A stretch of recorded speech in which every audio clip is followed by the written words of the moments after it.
할렐루야. 이 시간에는 고린도전서 12장 1절부터 31절의 내용으로 성령의 은사라는 주제를 가지고 함께 은혜를 나누도록 하겠습니다.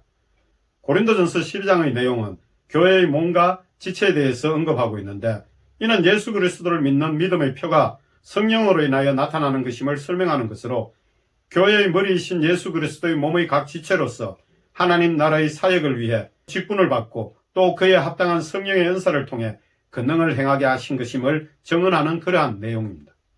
고린도전서 12장 1절부터 3절 내용을 보면은, 형제들아, 신령한 것에 대하여 나는 너희가 알지 못하기를 원하지 아니하노니 너희도 알거니와 너희가 이방인으로 있을 때에 말 못하는 우상에게로 끄는 그대로 끌려갔느니라. 그러므로 내가 너희에게 알리노니 하나님의 영으로 말하는 자는 누구든지 예수를 저주할 자라 하지 아니하고 또 성령으로 아니하고는 누구든지 예수를 주시라 할 수 없느니라. 1절 2절에서 신령한 것은 즉 영적인 것 곧 은사에 대해 바울사도가 고린도교회 성도들에게 알려주고자 하는 것으로, 그 고린도교회 성도들은 하나님을 믿지 않는 이방인으로서 말 못하는 우상에 끌려서 살았기에 이러한 신령한 비밀을 알지 못하였음을 전하고 있습니다. 3절에서 신령한 비밀은 다름 아닌 예수 그리스도를 주님이라고 할 수 있는 자는 하나님의 영인 성령을 받았기에 그러한데, 당시 십자가에서 죽는 자는 범죄자로서 저주받은 자이나 예수 그리스도를 믿고 하나님의 영 곧 성령을 받은 자들은 예수 그리스도께서 십자가에서 죽으신 것은 저주를 받아서 그러한 것이 아니라 인류의 죄를 대속하기 위한 것과 그가 그리스도 곧 메시아라는 것을 알기 때문에 그러하다는 것을 설명해주고 있는 것입니다. 그러므로 로마서 8장 9절 내용을 보면은, 만일 너희 속에 하나님의 영이 거하시면 너희가 육신에 있지 아니하고 영에 있나니 누구든지 그리스도의 영이 없으면 그리스도의 사람이 아니라. 이와 같이 그리스도의 영인 성령을 받아야 예수님을 주님이라고 할 수가 있는 것입니다. 그리고 십자가에서 죽으신 예수님께서 온 인류의 죄를 대속하기 위해 죽으셨다는 것을 깨닫게 되는 것입니다. 먼저 은사와 직분과 사역에 대해서 알아보면 고린도전서 12장 4절부터 7절의 내용입니다.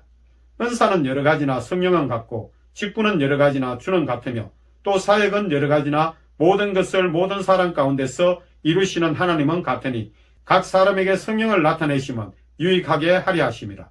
4절은 성령을 통해 받은 은사는 여러 가지이며, 이 은사는 헬라 원어로는 카리스마톤으로 하나님께서 값없이 주시는 선물 혹은 은혜의 선물을 뜻하는 것입니다. 그리고 여러 가지라는 것은 은사가 다양하고 많다는 것을 의미하는 그러한 내용입니다. 5절은 교회의 머리이신 예수 그리스도의 몸의 지체인 성도들은 예수 그리스도의 몸된 교회에서 여러 가지 직분을 받게 됨을 알려주는 내용입니다. 직분의 헬라 원어는 디아코니온으로 디아코네오의 섬기다, 봉사하다에서 파생한 단어입니다. 그러므로 직분은 두 의미를 내포하고 있습니다. 첫 번째, 교회 공동체 안에서 사랑으로 이루어지는 일반적인 섬김과 봉사를 가리킵니다. 이는 물질적인 섬김과 봉사도 포함하고 있는 그러한 뜻입니다. 두 번째, 특별한 의미로는 마땅히 행해져야 할 어떠한 임무를 수행하는 것을 뜻하는 것으로, 하나님 나라인 교회 공동체를 위하여 주님으로부터 직분을 받아서 그에 맞는 일들을 수행하는 것을 가리킵니다. 6절은 이러한 것은 하나님 나라 안에서 다양한 사역을 감당하고자 하나님의 뜻대로 그의 부르심에 따라 이루어지는 것이며, 사역의 헬라 원어적인 의미는 활동하게 한다는 그러한 의미입니다. 이는 하나님께서 사람을 통해 일하신다는 것을 의미하는 그러한 내용입니다. 여기에서 알 수 있는 것은 삼위일체 각 하나님의 역할을 다르게 구분하고 있음을 알 수 있는데, 이는 모든 면에서 성부 하나님의 사역 가운데 예수님을 통해 교회 안에서 직분이 주어지고 성령님을 통해 각 사람에게 은사를 나누어 주신다는 것을 알 수가 있습니다. 7절은 이렇게 각 사람에게 성령을 통해 역사하시는 이유는 하나님 나라의 공동체 유익을 위한 것임을 밝히고 있습니다. 그래서 고린도전서 12장 8절부터 10절까지의 내용을 보면은, 어떤 사람에게는 성령으로 말미암아 지혜의 말씀을, 어떤 사람에게는 같은 성령을 따라 지식의 말씀을, 다른 사람에게는 같은 성령으로 믿음을, 어떤 사람에게는 한 성령으로 병 고치는 은사를, 어떤 사람에게는 능력 행함을, 어떤 사람에게는 예언함을, 어떤 사람에게는 영들 분별함을, 다른 사람에게는 각종 방언 말함을, 어떤 사람에게는 방언들 통역함을 주시나니. 8절은 성령님의 역사로 지혜인 소피아와 지식인 그노시스의 말씀을 통해 하나님의 뜻을 알게 하는 것이 지혜의 말씀과 지식의 말씀의 은사로 구분되어 나타나는데, 지혜의 말씀은 보이지 않는 하나님의 내면적인 계획이나 뜻이나 판단 등을 알게 되는 것을 가리키며, 지식의 말씀은 하나님의 표면적인 부분을 가리키는 것으로 하나님 말씀의 뜻에 대해 잘 아는 것을 의미합니다. 9절 10절에서는 믿음과 병 고치는 은사와 능력 행함과 예언함과 영들 분별함과 각종 방언 말함과 방언들을 통역함의 은사를 주셔서 직분과 사역을 감당하게 하심을 전하고 있는 내용입니다. 믿음은 영적인 보이지 않는 것을 실제적으로 믿는 것으로 모든 능력과 신앙의 기본입니다. 믿음으로 예언하고 능력을 행하는데 믿음의 정도에 따라 은사의 능력이 다르게 나타나기도 하는 것입니다. 병 고치는 은사는 육체의 질병뿐만 아니라 영적인 질병인 귀신 들린 것까지 치유하는 능력을 의미합니다. 그리고 능력 행함은 각종 권능이 표면적으로 나타나는 것을 의미합니다.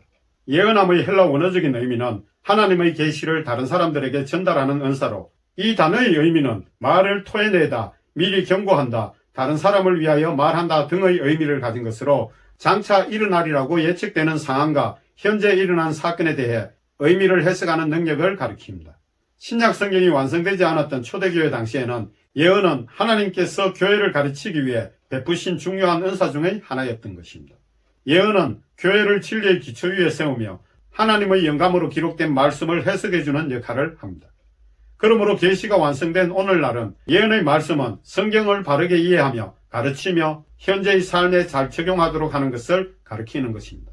또 영들 분별함이라는 것은 초대교회 당시에는 거짓 선지자가 많았으므로 교회를 지키기 위해 그릇된 가르침을 분별할 필요가 있었고, 또 영들이 하나님께 속하였는지 시험해 볼 필요가 있었던 것입니다. 당시에는 신약의 복음에 대해 기록된 말씀이 없었으므로 영들을 분별하는 은사가 필요했고, 이는 교회를 거짓 선지자들의 미혹으로부터 보호하시려는 하나님의 뜻으로 주어진 것입니다.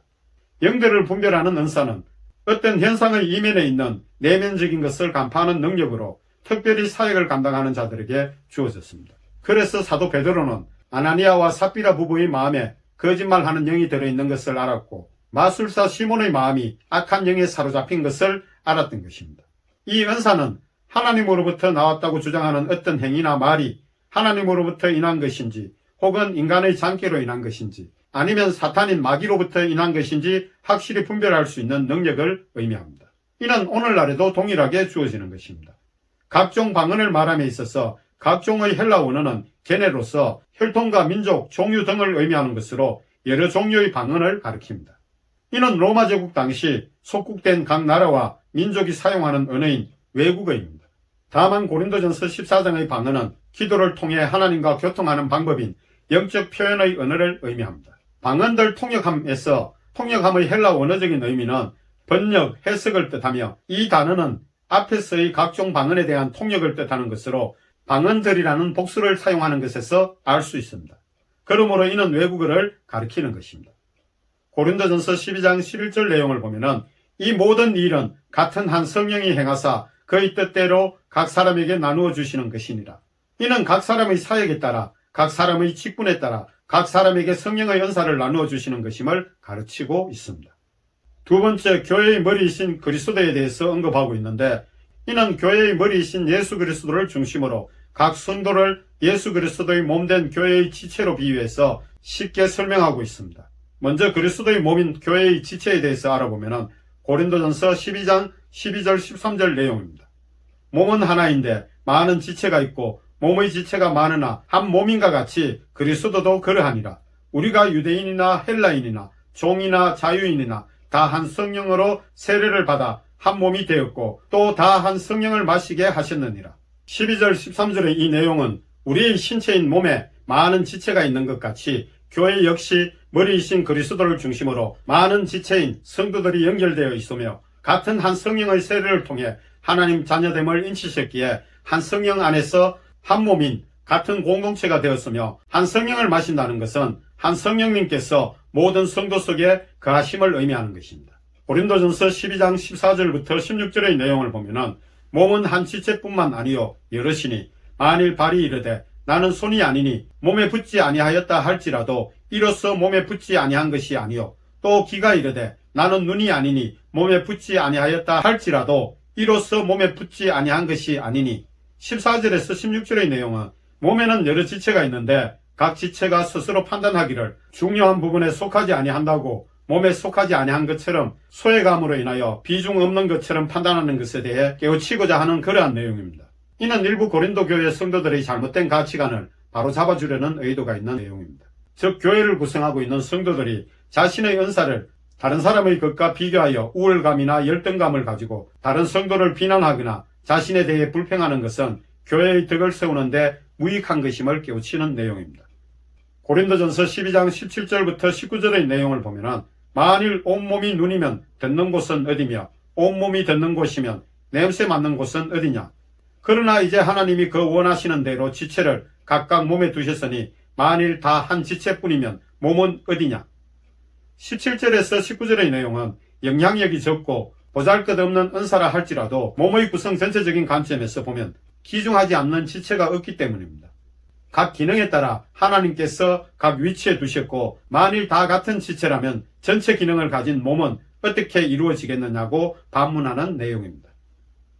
고린도전서 12장 20절 21절 내용을 보면 이제 지체는 많으나 몸은 하나라. 눈이 손들어 내가 너를 쓸 데가 없다 하거나 또한 머리가 발들어 내가 너를 쓸 데가 없다 하지 못하리라. 20절 21절은 그러므로 몸을 구성하는 각 다양한 기능을 가진 지체가 많아야 완전한 몸을 구성할 수 있는데 그렇지 않으면 신체적인 장애로 인하여 온전한 몸을 이룰 수 없기 때문입니다. 그래서 다른 지체를 향하여 함부로 판단하여 필요 없다고 할 수 없다는 것입니다.